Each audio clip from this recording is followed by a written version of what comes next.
Nagtinda ng kakanin si Juan Pusong. Juan, nagluto ako ng masarap na kakanin. Dalhin mo sa bayan at ibenta mo ang mga ito. Utos ni nanay kay Juan. Tinatamad man ay walang nagawa si Juan Pusong kundi sumunod sa kanyang nanay. Inihanda na niya ang mga kakanin sa isang bilao, nagpaikot siya ng manipis na tela, inilagay sa ulo ni Juan at doon niya ipinatong ang bilao ng mga kakanin. Hayan, handa ka na Juan. Tiyakin mong maipagbibili mo lahat ang mga kakaning ito ha? Ang bilin ni nanay kay Juan Pusong. Lumakad na nga si Juan, pero hindi pa siya nakakalayo ay pagod na agad siya.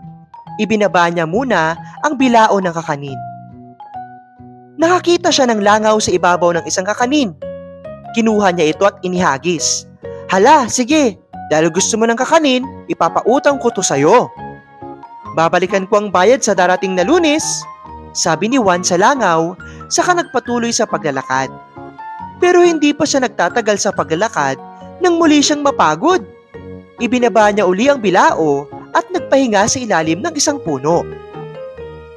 Maya-maya ay may asong dumating at kumagat sa isang kakanin sa bilao ni Juan Pusong.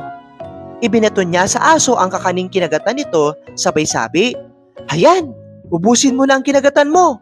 Ikurus mo sa noo mo, utang mo yan. Babalikan ko ang bayad sa Lunes," sabi niya sa asong tuwang-tuwang kinain agad ang kakanin. Nagpatuloy sa paglalakad si Juan Pusong hanggang sa makarating siya sa isang balon. Muli siyang nakaramdam ng pagod kaya ibinaba niyang muli ang dalang bilao. Pagdungaw niya sa balon ay nagtanong siya, "Gusto mo bang umutang ng kakanin?" Sumagot ang eko ng boses niya mula sa balon. "Gusto mo bang umutan ng kakanin?" Inakala niyang sumagot ang balon kaya naghagis siyang muli ng kakanin at sabay sabing, "Utang mo yan ha, babalik ako sa Lunes para maningil."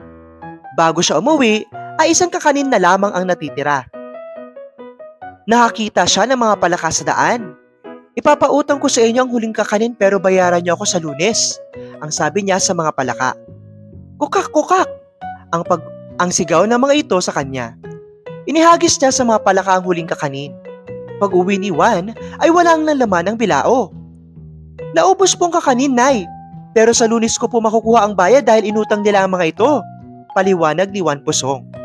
"Sige, tiyakin mo lang na masisingil mo ang pautang mo, Juan," ang sabi ni nanay. Pagdating ng Lunes, maagang ginising ni nanay si Juan. "Lakad na Juan, singilin mo ang ipinautang mong kakanin," sabi niya sa anak. Kahit tinatamad ay walang nagawa si Juan kundi bumangon at sundin ang kanyang ina. Una niyang nakita ang langaw na nakatungtong sa ulo ng isang lalaki. "Bayaran mo ang utang mo sa akin," sigaw niya sa langaw. Inakala ng lalaki na siyang sinasabihan ni Juan Pusong kaya nagsabi siyang, "Wala akong utang sa'yo. Bayaran mo ang utang mo kundi ipahampasin kita," sabay amba ng isang mahabang patpat. Sa takot ng lalaki ay dali-dali siyang nagbayad kay Juan Pusong. Muli siyang naglakad hanggang sa makita ang asong kasama ng amo nito. "Bayaran mo ang inutang mong kakanin," sigaw ni Juan Pusong sa aso. "Wala akong inutang sa'yo ha," sabi ng may-ari ng aso. "Umutang ka ng kakanin sa akin noong isang linggo, hindi ba?" sabi ni Juan Pusong sa aso. "Bayaran mo o hahampasin kita." Sa takot para sa kanyang aso, ay binayaran ng lalaki si Juan Pusong. Isa pa'y naalala ng lalaki na may dalangang kakanay ng aso niyang noong isang linggo. Sunod na pinuntahan ni Juan Pusong ang balon. "Magbayad ka ng utang mo," ang sigaw niya sa balon. "Magbayad ka ng utang mo," ang balik na sabi ng eko ng balon sa kanya. Narinig siya ng may-ari at agad itong nag-abot ng bayad sa takot na maghulog na naman ng bagay na pwedeng makadumi sa balon si Juan Pusong. Huling pinuntahan ni Juan Pusong ang mga palaka. "Magbayad kayo ng utang nyo," ang sigaw niya sa mga ito. "Kokak, kokak, kokak," sabi ng mga palaka. Kahit anong sigaw ni Juan Pusong ay hindi siya nakasingil sa mga palaka. "Heto, Nay, ang nasingil ko. Hindi ko nga lang nakumpleto. Ayaw magbayad ng mga palaka," sabi ni Juan. "Palaka? Pinautang mo ang mga palaka? Pagputi ng uwak mo na sila masisingil," gigil na sabi ni nanay.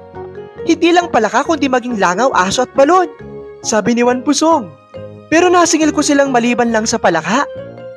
Matalas talaga ang ulo ng anak natin, di ba, Nay? Ang lakas pa ng loob. Isipin mo nakabenta sa langaw, aso, balon at palaka. Tuwang-tuwang sabi ni tatay. Ano sinasabi mo? Para sa tao ang kakanin. Hindi niya ibinenta sa langaw, aso, balon at palaka. Galit na si nanay. Magmula ngayon, hindi na kita uli uutusang magtinda ng kakanin, Juan. Sabi ni nanay. Basa na talaga ang papel ni Juan sa nanay niya. Ang hindi alam ng nanay ay tuwang-tuwa pa si Juan Pusong.